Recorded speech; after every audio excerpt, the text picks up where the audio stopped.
বাংলাদেশের জন্য সুখবর, বাংলাদেশ তৈরি করলো অ্যাটাক ড্রোন। নতুন এই অ্যাটাক ড্রোন দেখে ডক্টর ইউনূস পর্যন্ত অবাক হয়ে গিয়েছেন। বাংলাদেশের ইতিহাসে প্রথমবারের মতো লাইট অ্যাটাক ড্রোন তৈরি করেছে বাংলাদেশ বিমান বাহিনী। সেই অ্যাটাক ড্রোনের এক ঝলক প্রকাশ করেছে বাংলাদেশ বিমান বাহিনী। আপনারা দেখতে পাচ্ছেন এটি বাংলাদেশ বিমান বাহিনীর তৈরি সার্ভেলেন্স প্লাস অ্যাটাক ড্রোন। আপনারা দেখতে পাচ্ছেন এই ভিডিও ক্লিপটি প্রকাশ করেছে বাংলাদেশ বিমান বাহিনী। এটি হচ্ছে বাংলাদেশের তৈরি প্রথম অ্যাটাক ড্রোন। বাংলাদেশ বিমান বাহিনীর বার্ষিক মহড়ায় ড্রোনটি পরিদর্শন করেন প্রধান উপদেষ্টা ডক্টর মোহাম্মদ ইউনূস। বাংলাদেশ বিমান বাহিনীর নিজস্ব প্রযুক্তিতে নির্মিত KX-2 ড্রোন সিস্টেম অতি শীঘ্রই উদ্বোধন করতে যাচ্ছে বিমান বাহিনী। ইন্টারেস্টিং ব্যাপার হচ্ছে এই ড্রোনগুলি নজরদারির পাশাপাশি 82 মিলিমিটার মটরশেল অস্ত্র বহন করতে পারে। বাংলাদেশের জন্য সুখবর হচ্ছে শীঘ্রই এই ড্রোনটি বাংলাদেশ বিমান বাহিনীর সার্ভিসে আসবে।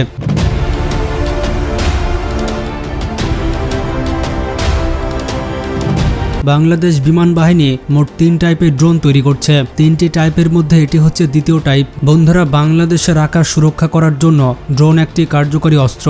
যুদ্ধকালীন এবং শান্তিকালীন উভয় সময়ের জন্য ড্রোন একটি কার্যকরী হাতিয়ার, কারণ সাশ্রয়ী মূল্যে মেনটেনেন্স এবং ড্রোন অপারেট করা সম্ভব। এছাড়া যুদ্ধ বিমানের তুলনায় ড্রোন তৈরি করতে কিংবা বাইরের দেশ থেকে কিনতে অনেক কম খরচ হয়। এই কারণে বাংলাদেশে ড্রোন তৈরি করার সিদ্ধান্ত নেয় বাংলাদেশ প্রতিরক্ষা দপ্তর, যার দায়িত্ব পায় বাংলাদেশ বিমান বাহিনীর ইঞ্জিনিয়ারিং বিভাগ। এই প্রকল্পের আওতায় 2 ধরনের ড্রোন নির্মাণের কাজ শুরু হয়, যার একটি হচ্ছে সার্ভেলেন্স ড্রোন এবং আরেকটি হচ্ছে অ্যাটাক ড্রোন। বাংলাদেশে এই ড্রোন উৎপাদনের কাজ করছে বাংলাদেশ বিমান বাহিনীর ইঞ্জিনিয়াররা। আধুনিক যুদ্ধে ড্রোন ছাড়া যুদ্ধক্ষেত্র অসম্পূর্ণ।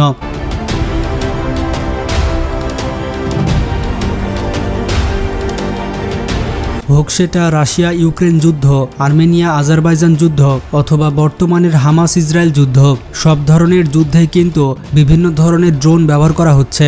আর যুদ্ধ বিমানের থেকে ড্রোন অনেক সাশ্রয়ী হয়ে থাকে, আর ড্রোন চালাতে পাইলটের মৃত্যু ঝুঁকি অনেক কম থাকে। এই কারণে ড্রোন দিন দিন জনপ্রিয় হয়ে উঠছে। সেই 80-র দশকেই যুদ্ধক্ষেত্রে ড্রোন ব্যবহার করা শুরু হয়ে গিয়েছিল, আর দিন যতই যাচ্ছে ততই অত্যাধুনিক ড্রোন তৈরি হচ্ছে। আর যুদ্ধের ক্ষেত্রে অনেক বেশি প্রয়োজনীয়তা অনুভব করছে প্রত্যেকটি দেশ। তাই প্রত্যেকটি দেশের সামরিক বাহিনী বর্তমানে তাদের বহরে বিভিন্ন ধরনের ড্রোন যুক্ত করেছে।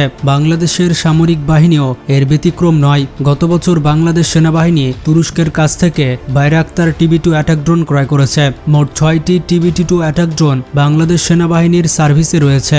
যদিও বাংলাদেশ সেনাবাহিনী এগুলো পরীক্ষামূলকভাবে ব্যবহার করছে, ভবিষ্যতে আরও 10 থেকে 20টি ড্রোন বাংলাদেশ সেনাবাহিনী তুরস্কের কাছ থেকে ক্রয় করতে পারে। এখন আপনারা বলতে পারেন, বাংলাদেশ সেনাবাহিনী কি ড্রোন তৈরি করতে পারে না?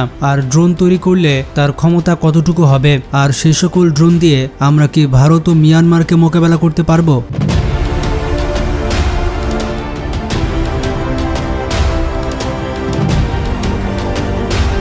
এর উত্তর আপনারা একটু পরেই পাবেন।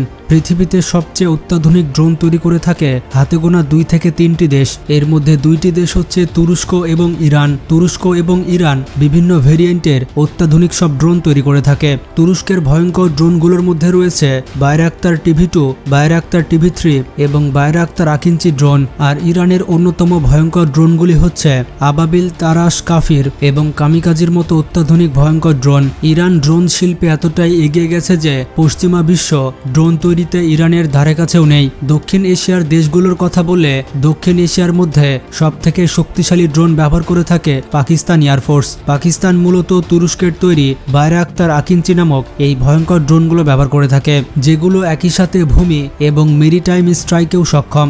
পাকিস্তানের এই ড্রোনগুলোকে সবথেকে বেশি ভয় পায় ভারতের সেনাবাহিনীরা। পাকিস্তান তুরস্কের কাছ থেকে মোট 36টি এই ধরনের বাইরাক্তার আকিঞ্চি মডেলের ড্রোন ক্রয় করেছে।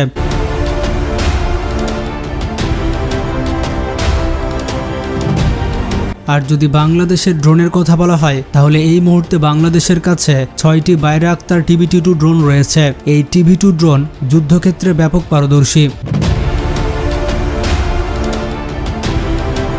আপনারা আরও একটি সুখবর জানেন যে গত বছর বাংলাদেশ বিমান বাহিনী BBT-2 নামের একটি ট্রেনিং যুদ্ধবিমান তৈরি করেছে।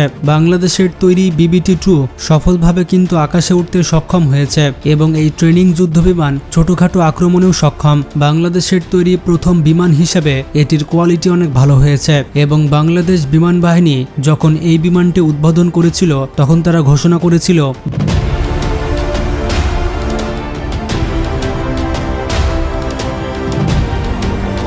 বাংলাদেশ নিজ দেশেই এবার সামরিক ড্রোন তৈরি করবে। তারই ফলশ্রুতিতে তারা এই অ্যাটাক ড্রোনটি তৈরি করেছে।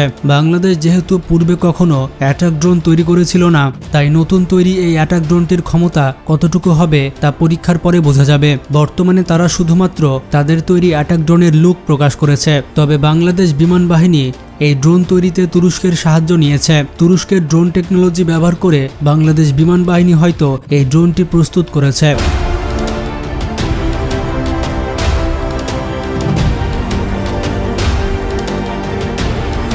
বাংলাদেশ বিমান বাহিনী দাবি করছে তাদের তৈরি এই সার্ভেলেন্স অ্যাটাক ড্রোন শত্রুপক্ষের উপরে নজরদারি এবং আক্রমণ করতে সক্ষম। তবে তাদের তৈরি এই অ্যাটাক ড্রোনটির রেঞ্জ কত হবে এবং একটানা কতক্ষণ আকাশে উঠতে পারবে এই বিষয়ে কোনো তথ্য প্রকাশ করা হয়নি, যার কারণে আপনাদেরকে জানাতে পারলাম না। আমাদের পার্শ্ববর্তী দেশ কখনোই চায় না যে আমরা অ্যাটাক ড্রোন তৈরি করি, কারণ ভারত এবং মিয়ানমারের সাথে যদি কখনো আমাদের যুদ্ধ লাগে সেখানে কিন্তু আমরা খুবই কম খরচে এই অ্যাটাক ড্রোনের মাধ্যমে তাদেরকে মোকাবেলা করতে পারবো। আর তাদের যুদ্ধ ট্যাঙ্ক থেকে শুরু করে এপিসি সবকিছুই গুড়িয়ে দিতে পারবো এই অ্যাটাক ড্রোনের মাধ্যমে। তো বাংলাদেশ বিমান বাহিনী যে নতুন অ্যাটাক ড্রোন তৈরি করেছে সেটার শুধুমাত্র লুক প্রকাশ করেছে। তারা এই ড্রোনের স্পেসিফিকেশন প্রকাশ করলে এটা নিয়ে আমরা পরবর্তীতে ভিডিও বানাবো। বাংলাদেশের এই নতুন ড্রোন সম্পর্কে আপনার কোনো মতামত থাকলে কমেন্টে জানান। ভিডিওটি ভালো লাগলে বেশি বেশি শেয়ার করতে পারেন। ভালো থাকবেন, আল্লাহ হাফেজ।